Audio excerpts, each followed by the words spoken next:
Welcome to Story Chat Radio. We are book editors Carly Hayward and Jenny Chappell. Every month we watch a different movie with an eye for storytelling and novel writing. We use our years of training and experience editing novels to break down each movie's storytelling elements to help you improve your novel in progress. Warning, Jenny ruins everything. Hey, you ruin things too. So don't be surprised if there are spoilers. On this episode, we're discussing the teen romantic drama, The Sun is Also a Star, and then we'll end with a critique of one lucky author's query. So, Carly, what have you been up to lately? Oh, gosh. So many things, and my brain is very tired today. Yeah, we just wrapped up our retreat with Yep. Tiffany Grimes, our Story Threads Unraveling Character Retreat. We're was all so kind of fun. wiped out from that. I know, and it was like a little bit ago, and I'm like still wiped out. Yeah. It was a really good time though. We had so Yes. much fun with those authors, and great. it's so fun to just take a whole weekend and talk about writing. So it was really great. It was. I've got a new kind of package going on, or giveaway. I don't know. I don't have the words right now because again, my brain is not quite here. But it's called Light Up Voices, and once a month I'm going to give away like a 50-page evaluation package to an author from a marginalized community. So I'm really excited to kind of give back and hopefully get help or give some help to some other voices and lift them up so that they can succeed in publishing. Yeah, I'm really that's great. So excited. you've got details about that on your website. I do, of course. Yeah, Yes. great. So yeah, check it out on the website, Yep. my website. Yeah. If you're from the marginalized community. So all I've really got going on right now, I'm in this weird space for me because, I love to do all the things. So I'm in this weird space between the things where I'm just recovering and sort of like in planning mode. So I got together with KJ Harrowick and we started planning the next round of Writer in Motion. That's going to be great. I've got some big plans with Write Hive coming up. Their annual convention is Oh, in yeah, April. me too.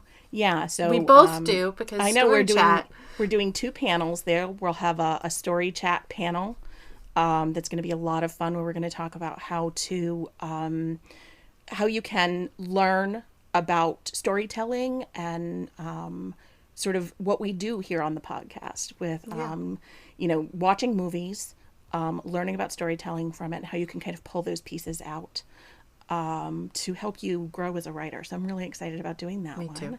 We'll have another panel discussion with the other 2 Write Hive editors in residence, Justine Manzano and Megan Manzano. So all of that's going to be a lot of fun. And then the big thing that's taking up a lot of my time and your time too is Rev Pit. We've got the Revise and Resubmit contest coming up. That is the beginning of April. It'll be mid-April, but we're actually making the announcements for who the participating editors are on March 5th. So I'm really excited that we've got some new faces. And we actually have more participating editors this time than we've ever had before. I know. So it's Been been... a lot.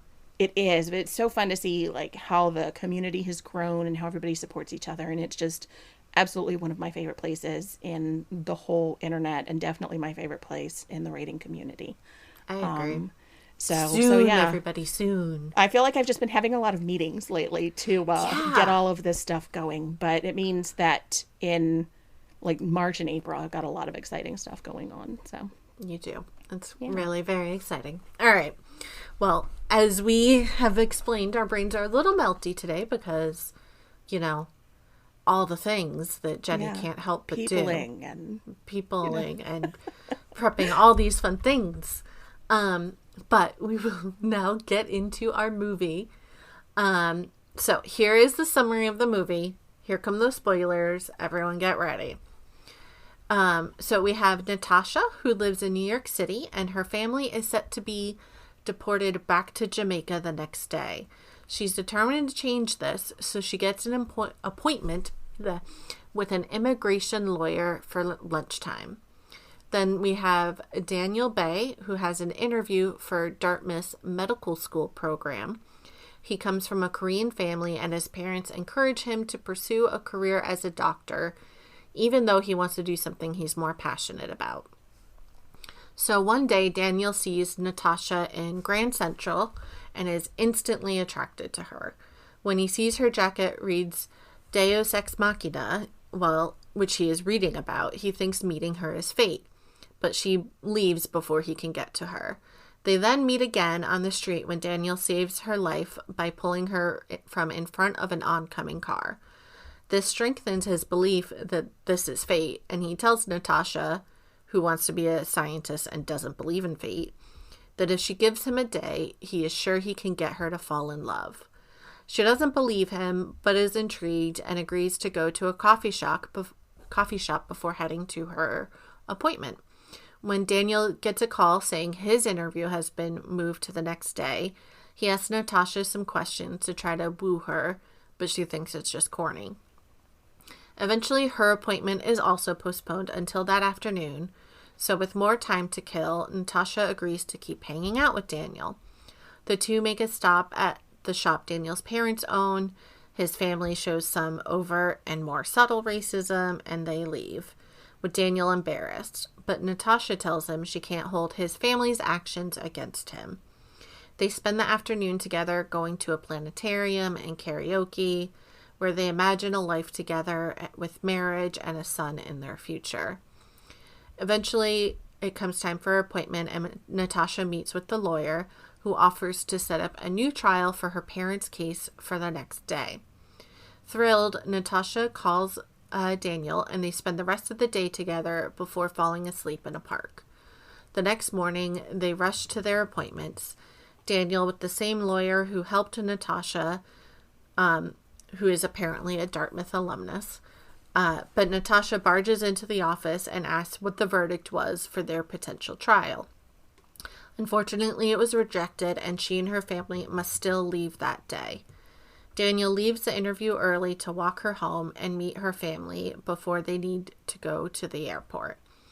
They imagine the future, where Natasha is doing fine in Jamaica and going to a good school, while Daniel decides to pursue a career he is more comfortable with. Natasha tells Daniel she loves him, and he says his experiment worked, and then she leaves. Then it's 5 years later, and Natasha returns to New York for grad school on a student visa. She runs into Daniel in the same coffee shop they went to earlier. He walks up to her and asks to spend the day with her, but she only has about an hour to spend. He's okay with that, and then they kiss. The end. So, Jenny, what did you think about the movie? It was so cute. So cute. It was so cute. They were so cute together. The cast was fabulous. I think the main characters had so much on-screen chemistry, which is so essential in a romantic story.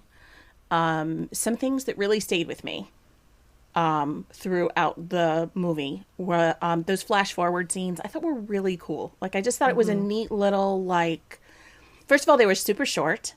Yep. So they just gave us this really, I think, okay, like, I'm so flustered just talking about it. I think it's really cool because when you are first falling in love, like, you have those moments of, like, being able to see your whole future with this person. And that's so much a part of, like, the process of falling in love with somebody is, you know, envisioning what that future would be like. And because this story has such a short timeline, like, I thought it played really well to have that just in these short little snippets. And it was so neat seeing them, like, you know, kind of growing older together and creating this life. And so all of that I thought was really cool.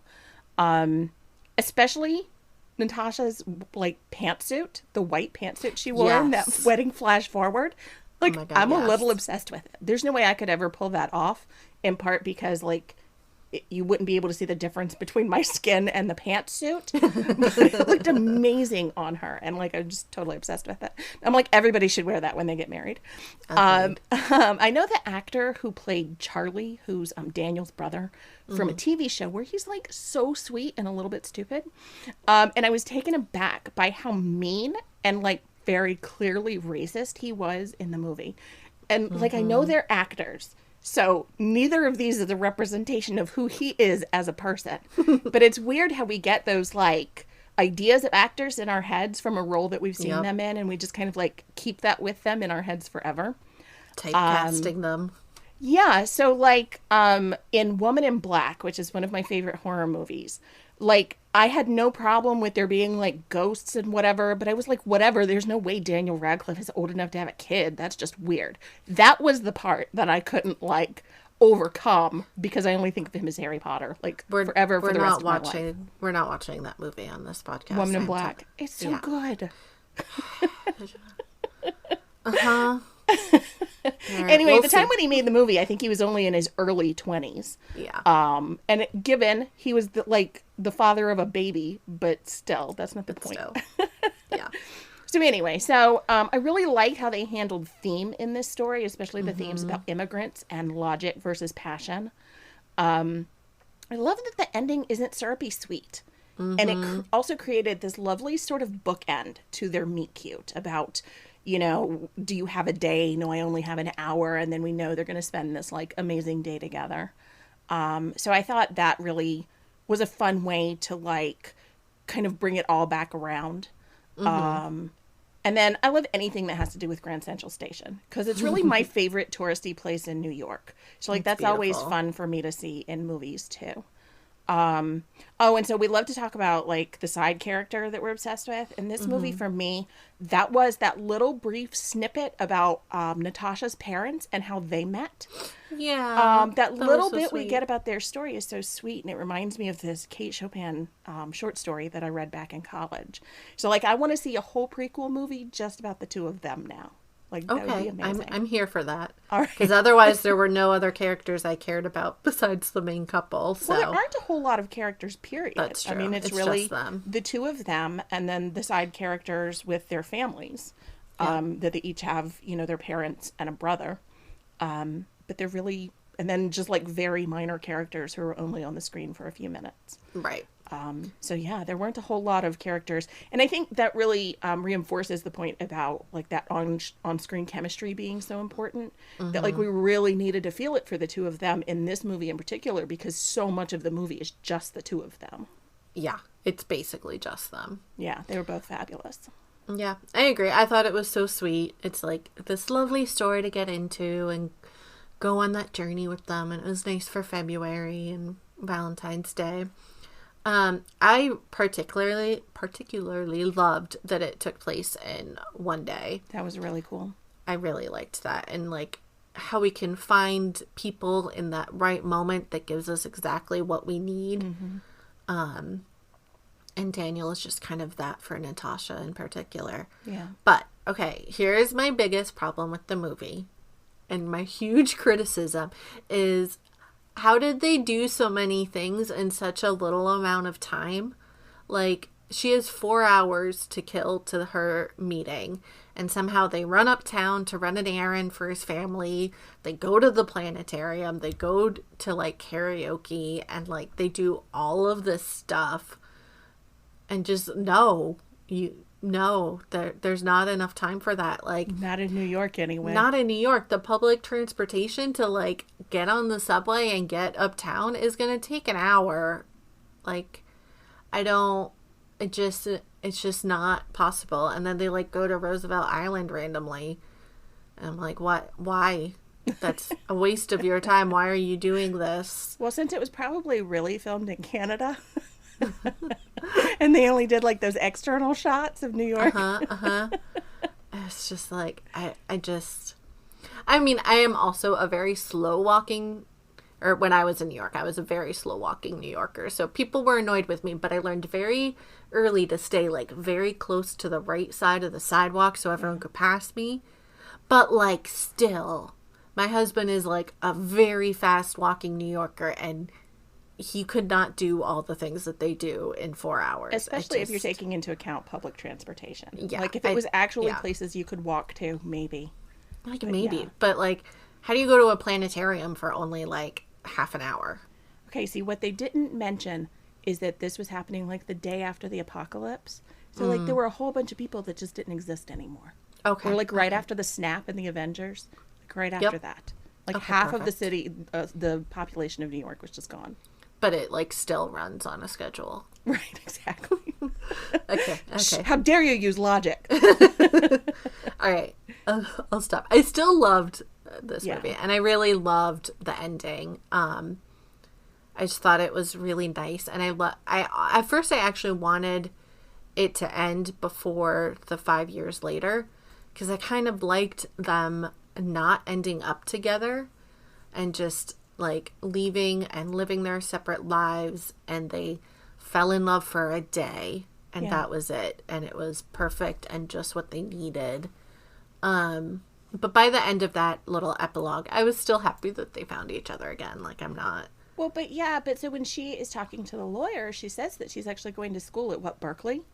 So, like, on the West Coast. So it's still going to be far. They're still not really going to be together anyway, at least for a couple of years. No, that's very true. So I do think it's fun, and in a way, so, we're not going to get too much into this in this episode, but in a way, it's part of what stops it from just being a romance. Is that they don't get that happily ever after. They don't even have really a happy for now kind of thing. At the end of this movie, it's just implied they're going to spend this one day together, and then she's going to go to Berkeley. Yep. They get a happy moment. Yeah. And I kind of like that perfection of it. And it didn't need to be happily ever after. It was nice. Right. Anyway, so let's actually get into what this movie does well that writers can use in their own work. What do you think? I think this story was really strong with romantic tension. Yes. And that's something you talked about at our retreat.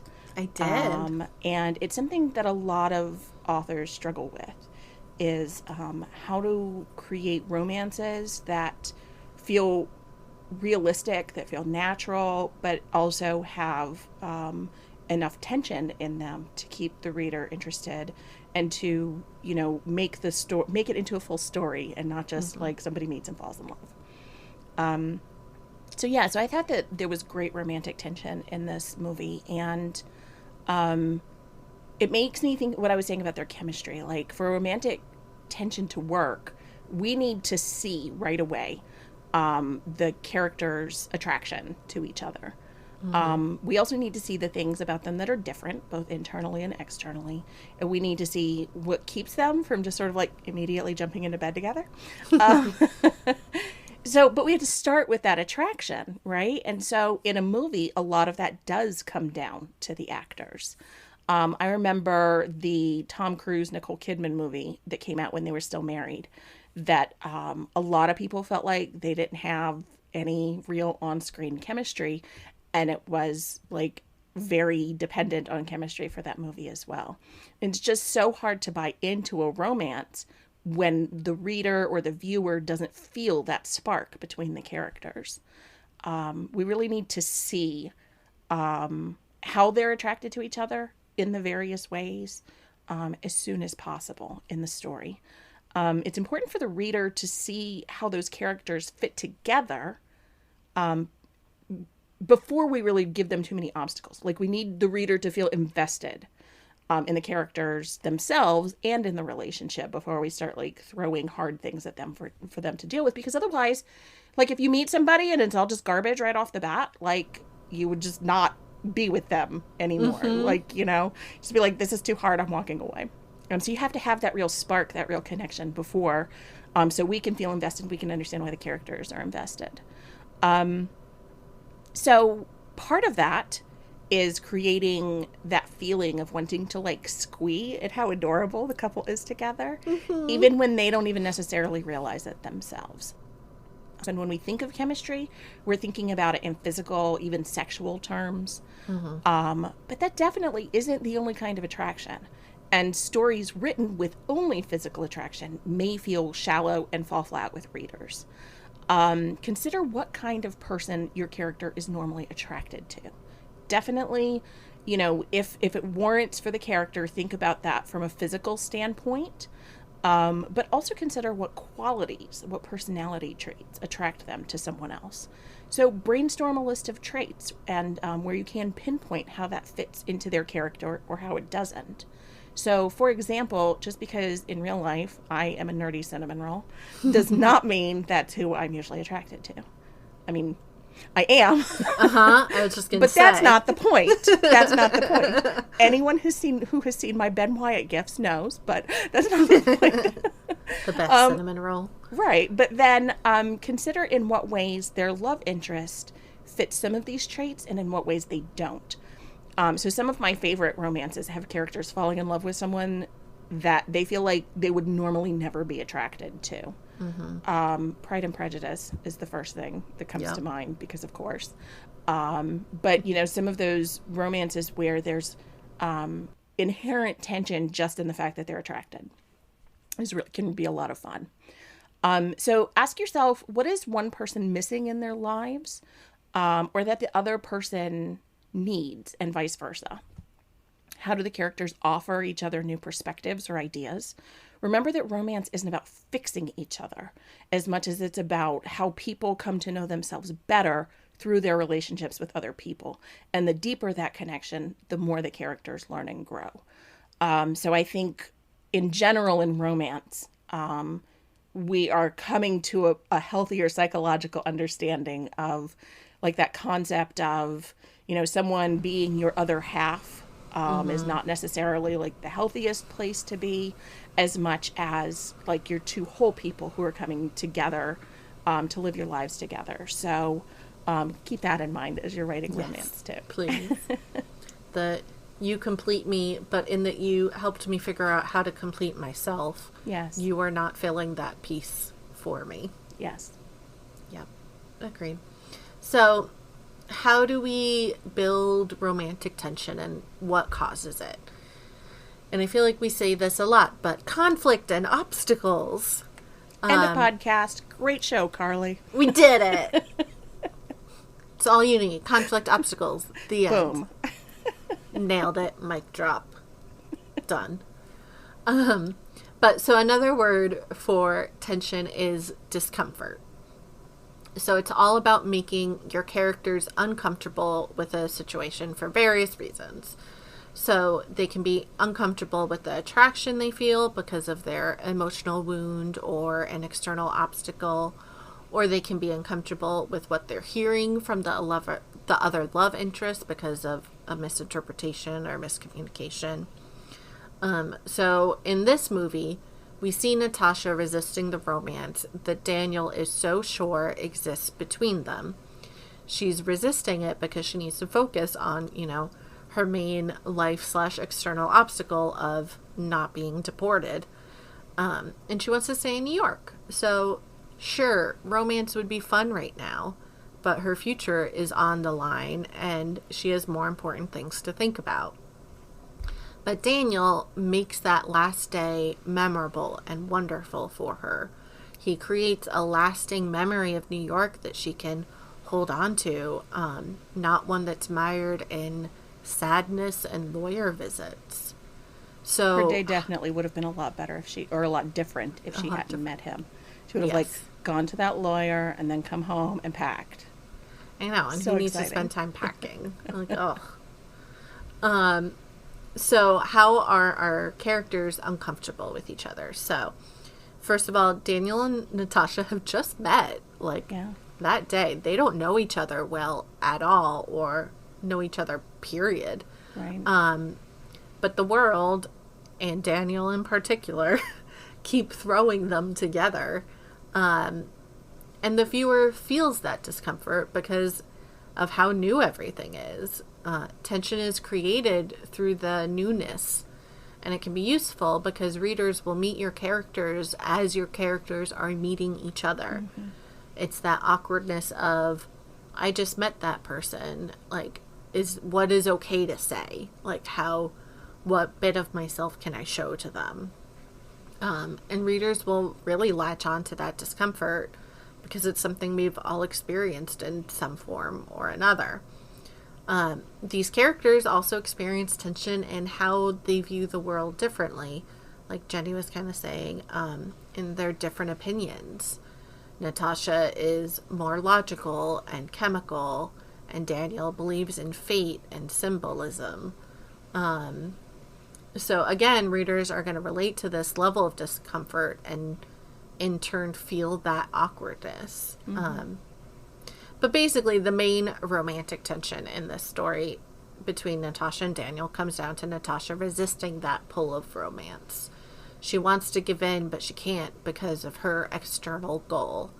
And resisting the romance is a great way to kind of build that tension and push your characters towards conflict. Yeah, I agree. So going off of what you just said, I just want to give the listeners a quick refresher on the types of conflict. Although if you've listened to this podcast at all, then you could probably recite this as well. Because I feel like you can't talk about any element of the story without talking about these two kinds of conflict. So you really can't. So there are two types of conflict in any story, internal and external. And external refers to the actions that take place outside of the character, and then internal is what's going on inside of their mind and their body. The internal conflict is essentially what makes up your plot. I mean, the external is essentially what makes up your plot, and then the internal is what makes up your character arc. So these two types of conflict are intrinsically linked, and they feed off of each other. So we need to see the external stuff impacting the internal stuff and the other way around. So in this movie, there are several external conflicts, but the main one is the romance. The characters meeting, falling in love, the things that keep them apart, and then how they try to overcome them. The internal conflict will vary by character. So again, we see several internal conflicts in Natasha and Daniel. But so one of the most important conflicts between the two of them is that he's motivated by passion in life, where she is more driven by security. Those two things don't always go super well together. We see how these external and internal conflicts impact each other in the movie. So Natasha's actions toward Daniel are really driven by that resistance that Carly was just talking about. And because she resists, he pushes harder because he's driven by his belief in fate. So it's like it's important to him to prove that like fate is real, and that this really is meant to be. But then the events of the plot force the characters to have to re-examine their beliefs as well. And that's how the external impacts the internal. So Daniel had to question whether this really was all just coincidence, like Natasha states at the beginning. And then Natasha is forced to confront that maybe love is actually more than just hormones. Mm-hmm. So as the plot progresses, this interplay is what creates the full story. The internal causing external reactions makes things happen that then creates more obstacles, which the characters have more feelings about. And it builds to this climax when everything then gets resolved. It's really the best cycle. Mm-hmm. Internal, external, internal, external. How do they feed each other? Yep. So, exactly. External is what we typically think about first in terms of conflict. Right. And typically in romantic conflicts, there are a few different types. There are rivals, situations, and misunderstandings. There are others, but those are kind of like our three big umbrella types of conflict in a romance. So essentially, a rival is any sort of outside factor that your couple has some control over. A situation is an outside factor your couple has no control over. And a misunderstanding is more of an internal factor that the couple has control over, but they fail to control. So rivals can include the typical like rival love interest. It can be like external goals that take up time. Familial obligations can be a rival. A commitment to your like work life can be a rival, etc. Whereas situational conflicts can vary vastly because it basically accounts for any outside force that your character can't control. So it can vary from like an evil king pushing everyone into battle to moving to the other side of the country. So in this case, Natasha's family is being deported, and no matter how hard she tries, it happens. She has no control over this external obstacle and situation. The important thing to remember is that your external conflicts then need to affect your romantic arc. Not only does the external conflict need to affect the lives that your characters are going to lead and how the plot moves forward, but it also needs to impact the romance. So in this case, Natasha's life is forever altered by her family's deportation. We see in vignettes how she kind of moves on from this obstacle and overcomes the transition to make the life for herself that she wants. But it also impacts the romantic arc in that it pushes our protagonists closer together because they're kind of coming up against this obstacle together. Right. And it also impacts the romance because they don't end up together, at least not in the short term. Yeah, we don't get to see them do that anyway. Right. So in this way, not only does the external goal affect their lives, it also affects their romance by both accelerating it and possibly halting it. Mm-hmm. So as your characters deal with their external goals and obstacles that the plot enacts on them, the romantic arc also needs to deal with those same external goals and obstacles. It can utilize them to strengthen the romantic arc or to break the romance apart. But no matter the external conflicts your characters face, it also has to have an impact on the romance. Yeah, that's such a good point about how her deportation creates this like ticking clock. Mm-hmm. And it's what creates that timeline of only one day. And I think this would be a very different story if we didn't have that timeline. Yeah, it's kind of what gives it the magic. Right. Otherwise it would have been, like he saves her life and they go and have coffee and they like switch, they give each other their numbers and then go their separate ways the rest of the day probably. Yep. Maybe they go on another date. But it definitely wouldn't have had that same intensity, I think, that this story has by having that ticking clock. And without the ticking clock, she might not have even like agreed to a date with him. It's true. She only kind of does it because she's in this vulnerable place. Yeah. In a way. It's true. So just like your external conflicts have to impact the romantic arc, it's really the same thing with your internal conflicts. So the base of an internal conflict comes down to a character's emotional wound. Before the story even starts, the characters have goals based on those emotional wounds.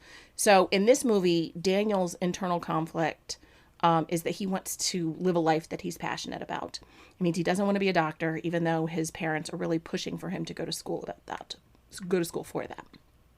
And then Natasha's inner conflict is about feeling insecure, both financially and because of her status as an immigrant. So because of her family being deported specifically. She doesn't want to leave New York. It's what feels like home. Since she left Jamaica as a young child. These internal conflicts are going to underlie everything else for them before they even meet each other.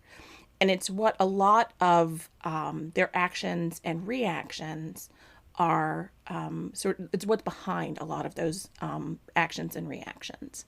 You wouldn't necessarily think that would make a difference in a romance, right? But, for example, Natasha is really reluctant to believe she could fall in love with Daniel, not just because of her belief that love is just a chemical reaction in the brain, but because she's pretty sure that she's going to have to leave the next day.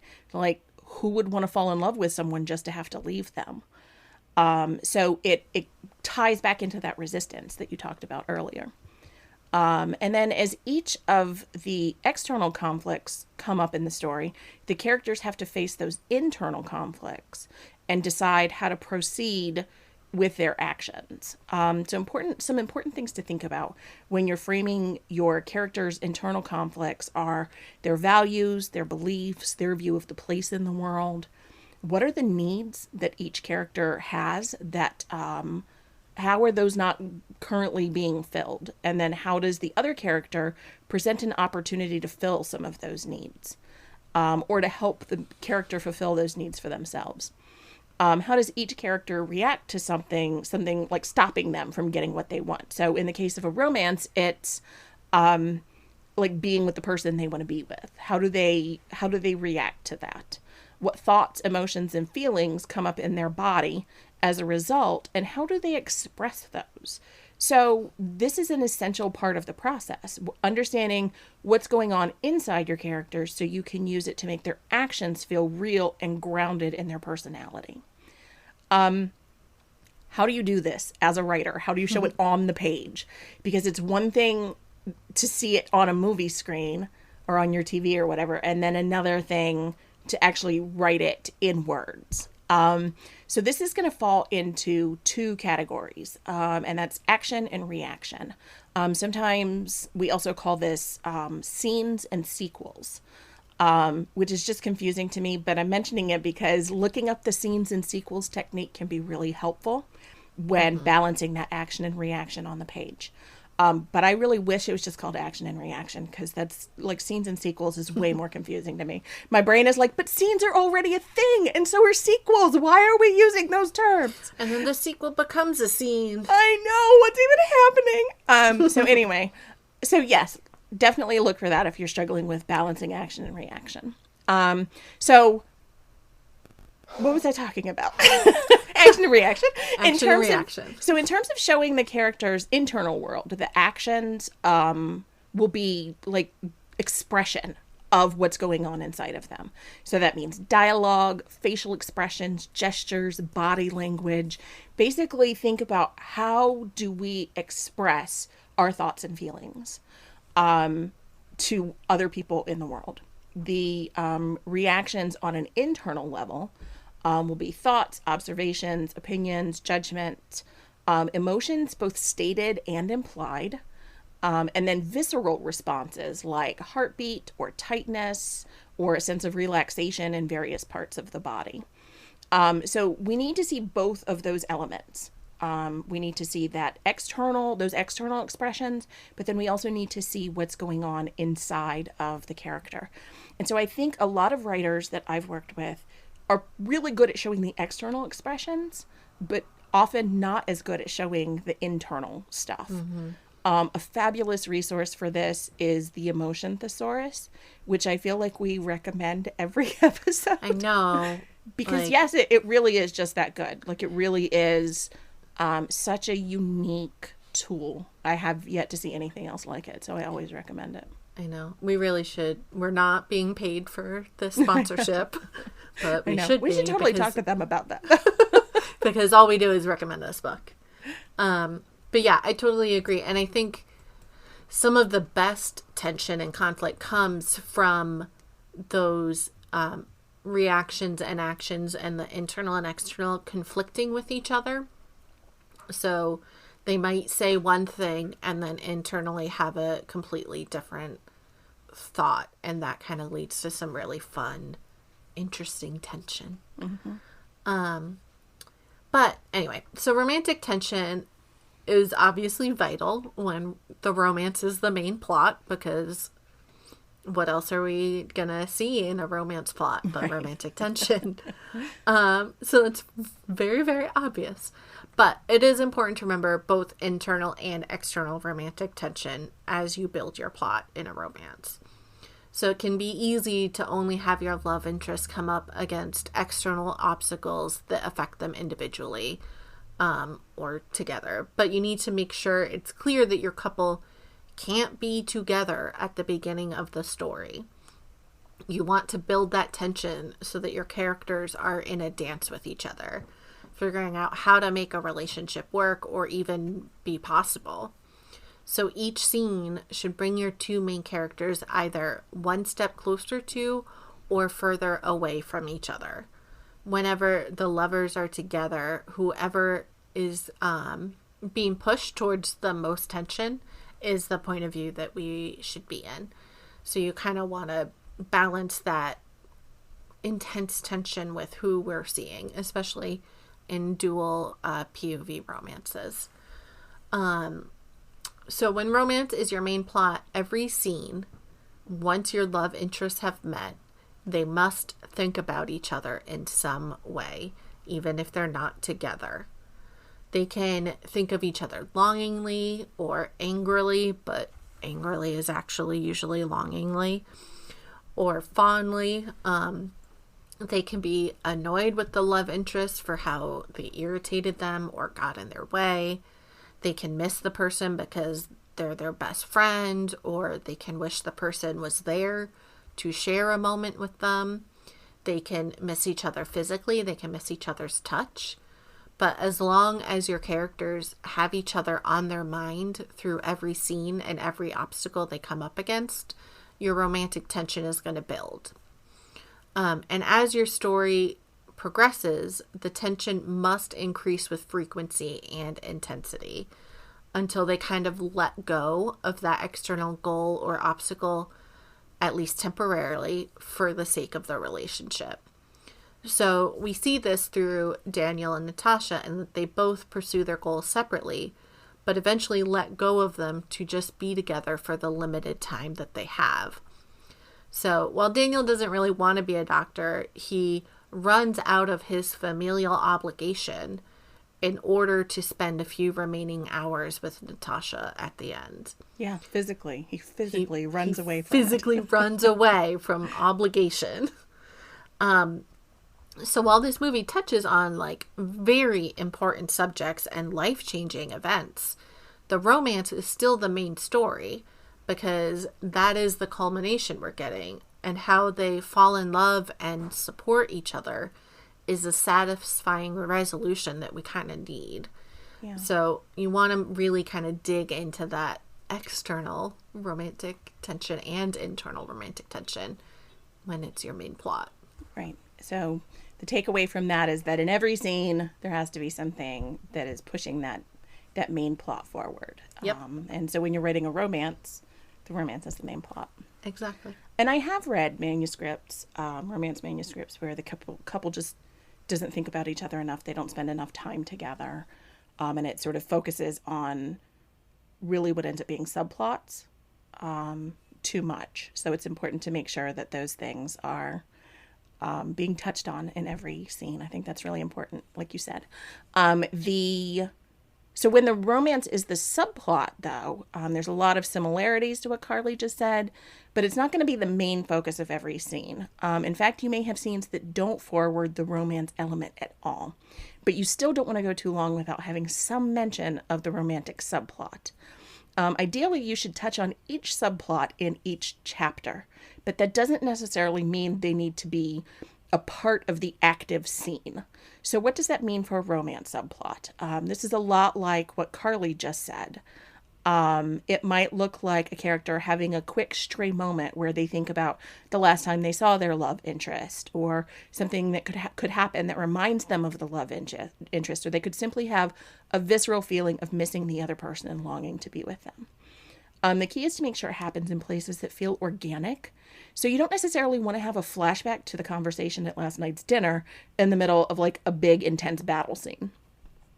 As always, consider the overall tone, mood, and intent of the scene, and make sure you're putting these thoughts and feelings into a place that feels right with the rest of what's going on. Subplots also need to feed into the main plot. So when the romance storyline is a subplot, ask yourself how it works with the main plot and adds to it, as opposed to being entirely separate.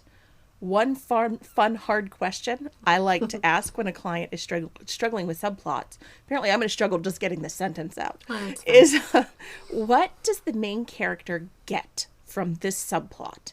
What do they take with them that they need to overcome the main obstacle at the climax of the story? So ideally, everything that happens in your book up to that point is giving your main character skills or insights or something that they're going to need to overcome that final push. So that can be a really hard question to answer. And personally, as an editor, like I love when I ask my clients questions they can't answer right away. Yes. So going back to what we said earlier about the characters complementing each other's personalities, how does that romance make the main character stronger, smarter, wiser, more aware, something, in order to contribute to that final action in taking down the big bad? Yep. So that's when it's a subplot. Exactly. So I think that brings us to the end for now of the romantic tension discussion. I feel like we Let's had a talk lot about to it say more. about this, and we could have know. gone on and on for a long We time. should do another episode about it. We really probably should, like romantic tension 2. Part 2. The romantic-er tension. Tensioning. I'm here for it. Exactly. So this month, our query is also a YA contemporary story that highlights some issues modern teens struggle with. In this case, it is eating disorders and abusive situations. So Carly, what are your thoughts on this query? Okay. So first of all, wow, this story really touches on very important subjects, and I love the message and the dark topics that the story will grapple with. However, it is focusing too generally on the quote-unquote issues. The query starts off by telling us how these issues can be concerning and triggering to teens in general. It's very focused on the broad teen issue. It almost feels like it's educating. Yes, exactly. It feels like it's telling us, like it's teaching us about eating disorders and abuse as opposed to focusing on this particular story.